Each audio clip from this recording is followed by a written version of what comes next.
Здравейте, драги приятели! Добре дошли отново в нашия YouTube канал, който от много време не сме поствали нищо. Но ето, че отново сме тук и днеска отиваме в Девин. Не сме били в Девин и около Девин има много яки места за посещение. И ние ще посетим някой от тях. Гледката до Девин беше уникална, хванахме много яко време. Даваха го да вали и аз много стисках палци да не вали и наистина не валеше, беше доста топличко. Това е края на април месец и така, сега пътя до там, както казах, беше много як, много гледки има.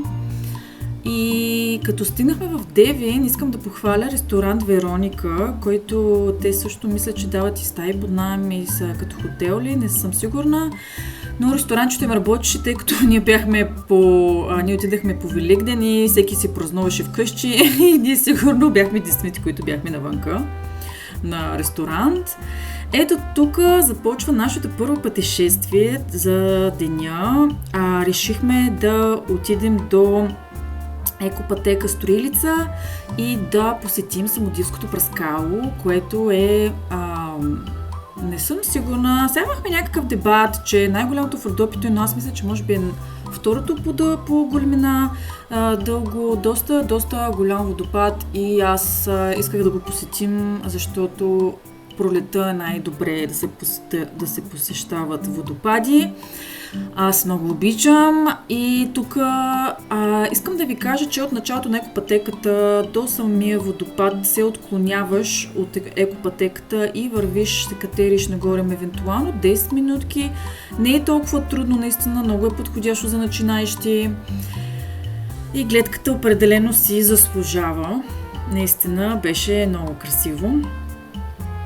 След това продължихме по екопътеката Строилица. Тя е на няколко етапа и можете да решите вие докъде искате да отидете. Можете да се направите по-дълга, можете да се направите по-кратка. Уникална е за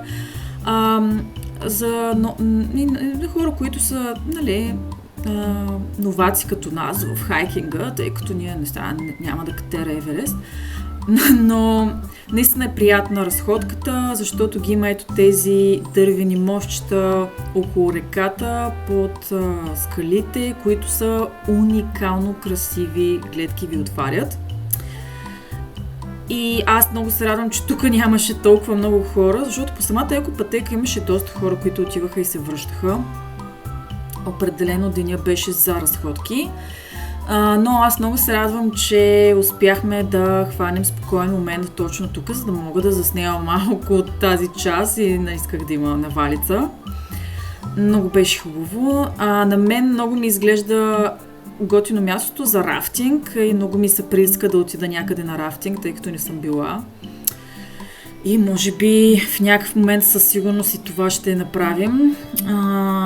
Отидахме с сестра ми и с нейния приятел и аз с моят приятел. Направихме си така яка готин холидей за Великден. И така, тук се разкарваме приятно. Както виждате, няма прекалено много изкачвания, вървенето е много приятно наистина, не се изморявате супер много. И има изключително много готини местенца, където може да седнете да си почините, да си хапнете нещо, така и така. Но, както казах, цялата екопътека не е толкова дълга. Сега, за да се обиколи цялата, която да се ходи на няколко други места, които ние не посетихме, тъй като просто решихме, че стане прекалено дълго за нас. Но в началото на самата екопътека има карта, където се показват до кои места може да отидете и как, с пеша. И евентуално всичкото това нещо, ако обиколите абсолютно всички точки около екопътеката, които са ви показвали, ще ви отнеме 2 до 3 часа. Доста лесна екопътека, много хубава и е много близко до Девин. Мисля, че е само около на 3 км 4 от Девин. Има паркинг, има удобно място, където да паркирате. и оттам тръгвате, вървите малко, има една беседчица и от тази беседка реално се започва екопътеката. И от първата точка от паркинга, която е след като минете паркинга, е беседка.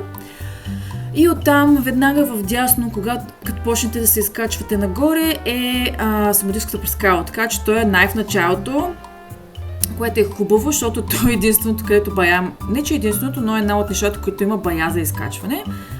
Така, нали, ако може да се каже бая, в сравнение с самата екопътека. Тук вече сме наобратно. Продължаваме с разходки, но ще ви покажа в друго видео, защото това ще стане прекалено дълго. Но това е първата част от нашия ден. Надявам се да ви е харесало и силно препоръчвам да се посети. Чао!